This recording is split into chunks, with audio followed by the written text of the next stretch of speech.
The K-pop industry is not for the weak. Every move is watched, every word is scrutinized. For years, agencies have chased polish, debuting groups that felt too perfect to be true. But last year, HYBE Entertainment debuted a boy group that didn't really feel like idols at all. And somehow, that's exactly why they blew up. Let's talk about CORTIS. Gen Z grew up in the peak influencer era, an era filled with perfectly curated feeds, filtered photos, celebrities who seemed to exist in a different dimension. But after years of consuming content that felt curated, something shifted. A recent study found that 71% of Gen Z users express fatigue with curated content, and 68% state that they've reduced the time they spend on platforms that they perceive as inauthentic. And we've been seeing this happen in real time. Now, creators are starting to de-influence you, people are posting more casually on Instagram. Be Real grew from 10,000 daily active users to over 20 million in just a year and a half. And Merriam-Webster even named authentic its 2023 word of the year. Gen Z is craving authenticity. The shift is real, and it doesn't seem to be going away anytime soon, which puts the K-pop industry, built almost entirely on selling perfection, in an uncomfortable position. But it also creates a huge opportunity for a group like CORTIS. With the resources to study cultural landscapes and audience behavior, if Gen Z was shifting towards authenticity, HYBE saw it. But seeing the shift is the easy part. The harder problem is this: you cannot manufacture authenticity. Gen Z has spent literally their entire lives online, so they know their way around and can tell if something is being faked. So when it came time for HYBE to debut their first boy group under Big Hit in 6 years, they knew they couldn't just market them as authentic. They actually had to build a group that was authentic. And they started by testing the waters with their global girl group, KATSEYE. KATSEYE debuted a year before CORTIS, and now with KATSEYE almost 2 years into their career, they've become known as one of the most authentic and raw girl groups out there. Before them, it wasn't really heard of in the K-pop industry to let their idols curse. And now you said it a third time. As in fierce, talk about tattoos, or even openly date. But KATSEYE does all of the above and more.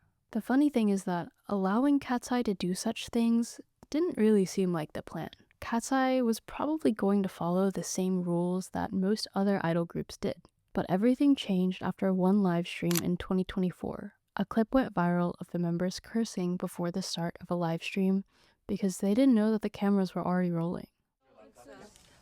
fuck shit, right here. You wanna sit here? Bitch. We're already live.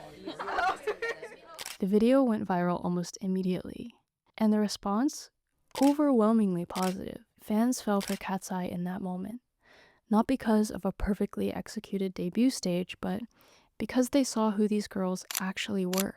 HYBE took note, and rather than scrambling to do some damage control, they leaned into it. By the following year, their fanbase had grown immensely. The audience wasn't just responding to better music, they were responding to a group that truly felt real. So, with CORTIS, HYBE didn't have to guess. Based on the positive reaction to KATSEYE's chaotic and unfiltered personalities, they now knew that audiences were more likely to connect with idols that felt more authentic, especially Gen Z audiences. So HYBE decided to chase authenticity from the very beginning with CORTIS, and they managed to do this using 3 main strategies. First, they made sure that CORTIS would not be a traditional idol group. Instead, CORTIS was announced as a next-generation creator crew. According to HYBE, CORTIS is closer to a collaborative workshop, with all 5 members contributing to writing, production, choreography, and visual direction. HYBE also recruited members who had already proven themselves as creatively capable. Martin had already produced multiple hit songs for other artists, including Magnetic by Islet.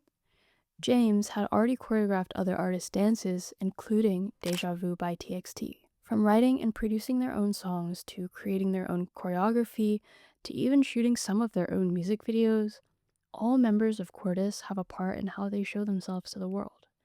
And that passion resonates as authenticity to many fans. Another strategy that HYBE uses to promote authenticity is by letting the CORTIS members weigh in on their online and social media presence. All members are a part of Gen Z, with the oldest member, James, born in 2005, and the youngest member, Connell, born in 2009. Logically, the execs at HYBE are probably not super tapped into what is currently trending among Gen Z audiences. At most, they can look at the data and see what Gen Z audiences are liking and engaging with, but there's really no better way for HYBE to reach Gen Z than leaning on their own Gen Z boy group members.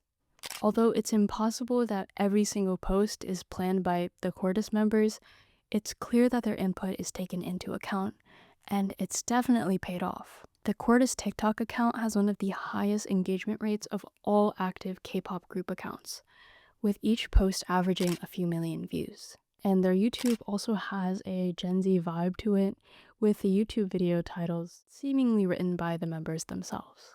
Lastly, CORTIS is designed to feel undesigned. Every single aspect of CORTIS gives off the vibe that they're just passionate about music and they want to show it to the world. Nothing is overly curated. Videos are intentionally filmed in a loose and casual manner, often showing the real bond between the CORTIS members. Even the pacing of their videos feels much closer to creator content than traditional idol media. And that distinction matters a lot. Traditional K-pop idol culture was built around perfection, as I mentioned before. Everything from the styling to the media training to the camera angles, they were all designed to create distance between idols and audiences. But CORTIS operates in the opposite direction. Instead of emphasizing perfection, they emphasize presence. The goal is no longer to feel untouchable, it's to feel real. Less than a year into their career, CORTIS has already crossed 10 million monthly Spotify listeners, a number comparable to major acts like TXT, aespa, and LE SSERAFIM. Their debut EP, Color Outside the Lines, surpassed 400 million Spotify streams within just 5 months of release. But arguably, the clearest sign of CORTIS' explosion is their online presence. In only 7 months, the group surpassed 10 million followers on TikTok, becoming the only K-pop boy group debuting within the last 5 years to hit that milestone that quickly.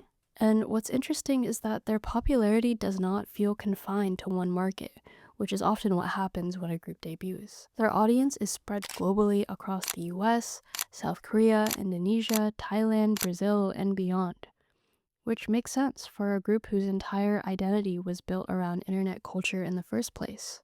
But I guess this also raises a bigger question. If authenticity becomes something engineered by a billion-dollar company, then at what point does it stop being authentic at all? Because even if CORTIS feels more real than most idol groups, that feeling is still being carefully curated behind the scenes. And maybe that's the future of K-pop.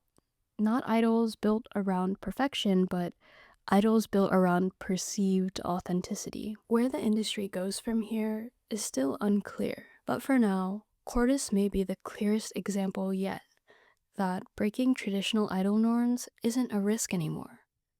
It's a strategy.